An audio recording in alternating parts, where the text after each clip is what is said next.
Friday, April 24th, 1964, was indeed an extraordinary day.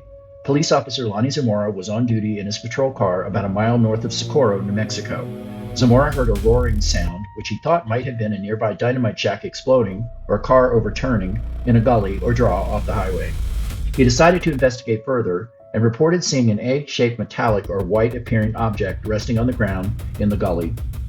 There were two stilt or girder-like legs visible on the side facing Zamora.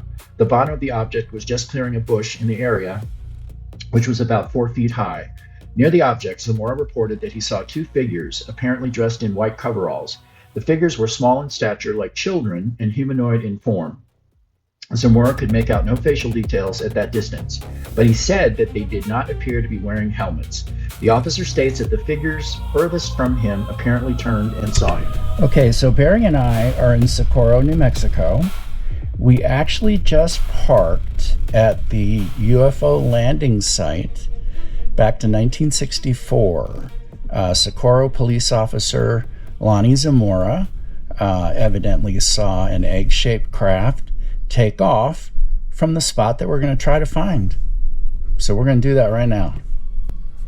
Actually, even now, this is kind of a really desolate spot. I'm sure back then it actually was less, less populated. There's Barry, and he's got my phone. We're going to try to find the spot. So let's go.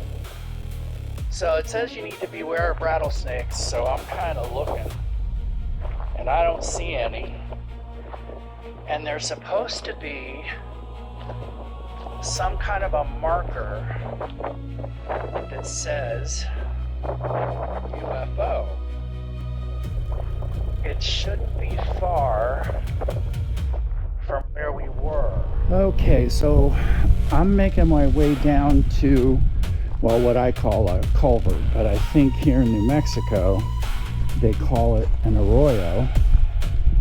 But I see some rocks over there in the distance, which actually may be the landing spot, because from what I've gathered,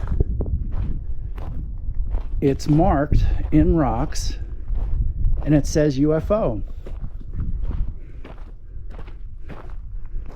And guess what? I found it. This is the spot that Lonnie Zamora had his encounter with a UFO.